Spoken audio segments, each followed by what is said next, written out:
نیتا ہیں وہ تو ہیں ہی، سپا، بسپا، بی جے پی، کانگریس، ان سب کے بیچ میں اسدالدین اویسی آ گئے. اپنے آپ کو مسلمانوں کا، خاص طور سے یووا مسلمانوں کا مسیحا بتاتے ہیں. آپ کے حساب سے جو AIMIM ہے اس کا آنے والے چناؤ میں مولانا مدنی کیا اثر پڑنے والا ہے؟ دیکھیے، جیسے سب لوگوں کی اپنی اپنی اچھائیں ہوتی ہیں اور ایک رول ہے ڈیموکریسی میں. ہر سوسائٹی کا بھی اپنا اپنا رول ہے. کسی نے کوئی پارٹی بنائی ہوئی ہے، کسی نے کوئی بنائی ہوئی ہے، کچھ پارٹیاں پرانی ہیں، کچھ نئی ہیں. تو اویسی صاحب نے بھی اپنی ایک پارٹی بنائی ہوئی ہے، اور اس لحاظ سے اگر دیکھا جائے تو کوئی برائی نہیں ہے. ہر ایک آدمی کو زور آزمائی کا موقع ہونا چاہیے. وہ موقع ان کو بھی حاصل ہے اور وہ کر رہے ہیں اپنے لیے. فائدہ کتنا ہوگا اس کا، ان کو کتنا فائدہ ہوگا اور دوسروں کو کتنا نقصان ہوگا، یہ ایک... کیا دوسروں کو کتنا فائدہ ہوگا ان سے؟ ہاں، فائدہ بھی ہو سکتا ہے. آف کورس آپ جس طرف میرا ذہن نہیں تھا اس طرف آپ لے جا رہے ہیں اس ذہن کو. تو یہ تو پولیٹکس ہے، اس میں ہوتا ہے. فائدہ بھی ہو سکتا ہے، نقصان بھی ہو سکتا ہے. ان کا خود کا فائدہ بھی ہو سکتا ہے، کسی کا نقصان بھی ہو سکتا ہے، اور کسی کا فائدہ بھی ہو سکتا ہے. آف کورس یہ ہوگا. کیا آپ کو لگتا ہے وہ جگہ بنا پائیں گے اپنی اتر پردیش کی راجنیتی میں؟ کیا اس طرح کی جو کہ کیول ایک پارٹی اپنے آپ کو مسلمانوں کی پارٹی بتاتی ہے یا یوم مسلمانوں کی بات رکھنے والی پارٹی بتاتی ہے، کیا کوئی تو پارٹی ہونی چاہیے جو کسی کی غریب کی کمزور کی بات رکھے؟ دیکھیے، یہ جو فیلنگ آف سپریشن ہے، فیلنگ آف ایلینیشن ہے، اگر اس کو دور کرنے کے لیے کوئی پارٹی کھڑی ہے اور وہ ڈیموکریٹک سسٹم میں ہے تو چاہے میں اس سے سہمت نہ ہوں، میں بالکل سہمت نہیں ہوں، لیکن اویسی صاحب سے سہمت نہیں ہے. پھر وہی بات ہے، آپ میرے منہ سے وہ بات مت کہلوائیے پلیز. میں کہہ رہا ہوں کسی بھی پولیٹیکل پارٹی کے وجود سے سہمت ہونا پڑے گا، کیونکہ ڈیموکریسی نے ایک موقع دیا ہے. اور ایک بات اور ہے، اگر کسی کو ایلینیٹ کیا جا رہا ہو اور اس میں اس کی ایک آواز بن کر، تو یہ بھی اپنے آپ میں بڑی خدمت ہے.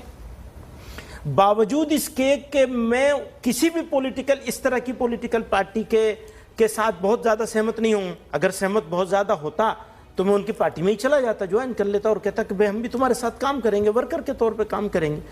تو اسہمتی کے باوجود اس کے موجود رہنے سے ملک میں کئی فائدے بھی ہیں نا. تو لوگوں کو کوئی تو آواز مل رہی ہے، آپ اس کو آواز کو مت دبائیے، چلنے دیجئے جو چل رہا ہے. اس سے فائدہ بھی ہے، بہت سارے نقصان ہو رہے ہیں. جیسے میری اپنی خود کی فیلنگ ہے، میں نے بھی آپ کو کئی واقعے میں سنائی ہے. میں نے اپنی فیلنگ اور اپنے احساسات کہ کس طرح لوگوں کو سڑک پہ وہ ہو رہا ہے، سب بار بار کہنے کی ضرورت نہیں ہے اس کو آپ کے سامنے. آپ تو سمجھدار آدمی ہیں. تو لیکن یہ کہ وہ ایک آواز ہے تو رہنی چاہیے، ٹھیک ہے. وہ نہیں ہو تو کوئی اور ہونی چاہیے. اس کا الٹ یہ ہے کہ جتنا اویسی صاحب اپنی شیروانی میں گھومیں گے اتنا ہی فائدہ بی جے پی کو ملے گا، اتنا ہی سماج پولرائز ہوگا. جو آپ کہہ رہے تھے کہ سماج کو جوڑنے کی بات، اس سے تو ایک دم جدا ہوگا. اتنا اور یہ ہندو مسلمان ہوتا جائے گا چناؤ، اتنا بی جے پی کو تو فائدہ ہے. آپ کیا اس بات سے سہمت ہیں؟ پارشیلی تو سہمت ہی ہوں آپ سے، پوری طرح نہیں.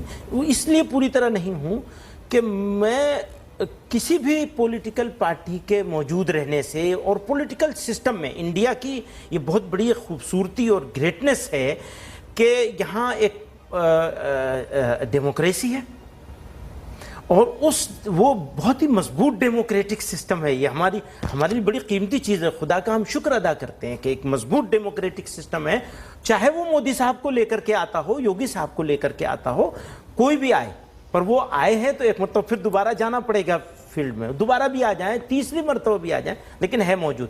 تو اس کی موجودگی میں اگر اویسی صاحب کچھ ایک کوشش کر رہے ہیں تو اس کوشش کو اوورآل ان جنرل موٹے طور پر ایک دم اپوز کرنے کے لیے اپوز نہیں کیا جا سکتا. اس سے سہمت ہو سکتی، اس سے سہمتی ضرور ہو سکتی ہے کہ ہاں فائدہ ہونے کے چانسز ہیں بی جے پی کو. اچھا، بی جے پی کو اگر یعنی مجھے بی جے پی کے فائدے سے بھی پرابلم نہیں ہے، مجھے پرابلم وہ اس بات سے ہے جو آپ کہہ رہے ہیں کہ پولرائزیشن ہو رہا ہے.